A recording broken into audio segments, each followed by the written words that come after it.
Anyway, yeah, that's the only point I wanted to make if you're looking for like an actual example. But when you were talking about Lily, my question about Lily, yeah, is what is Lily's purpose in the novel? And you were just getting to it, and I interrupted you before we moved on. But I said she's almost the opposite of Miss Ramsey, Yeah, I think she's her like her foil in some ways. and I And think like in she's yeah, go on. specifically the judgment that she, not that she says out loud, but that she thinks about Lily, the Lily character, about Miss Ramsey. Yeah.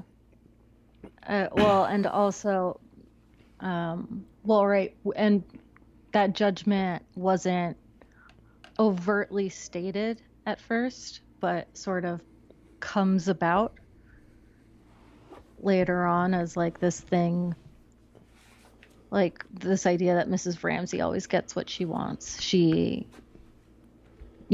has this way of willing things. And she has this idea that like Mrs. Ramsey must hold some like she must have some secret knowledge, right? Even Right. though she disagrees and like laughs when Mrs. Ramsey is always telling her that, oh, you must marry, like you must, you're missing, you have no, basically that you can't access the best parts of life if you don't marry, which, Back then was probably true for a woman. and also Mrs. Ramsey kind of goes on to sort of be very honest about her marriage and like her frustrations with her husband and all of this. And people see that, but they also see this incredible beauty in Mrs. Ramsey. Yeah, Like they're all very taken with her and sort of love her. And even Lily Bosco kind of loves her and questions whether she loves Mrs. Ramsey, but then says, no, it's all this that I love. It's that like, I think this place.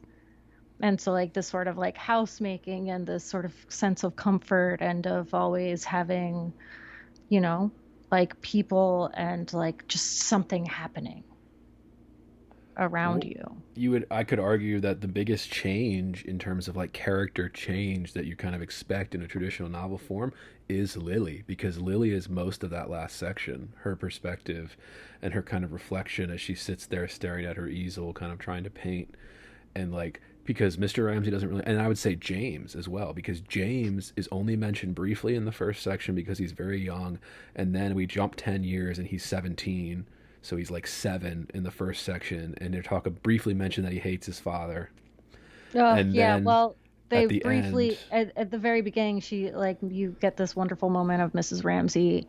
So Mr. Ramsey is being all like severe and intense and like, he's described as being like a scholar who's like pacing around and sort of living in his own world and is obsessed with like, philosophy. And it seems that like Mrs. Ramsey too has her own space for that, but is more like meditative and loves to sort of separate herself from the world in these quiet moments. yeah, But she gets all they're always describing Mr. Ramsey as bearing down, right? He's bearing down on her at this moment, like in this, exchange or something. And those words keep being used. And in this moment, Mr. Ramsey says, no, we are not going to the lighthouse tomorrow. He says it again, so it keeps coming up.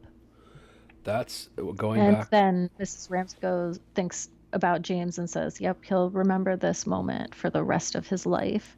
And she says it not knowing that it's true, it seems like, but Also knowing that um, it's true, like, also like, yeah, yeah, it's she like, brilliant, it's very human, it's a very hard thing to capture, particularly and in then writing. we have James later, much later in the last section of the novel, hearing those words that, like, about them not going to the lighthouse.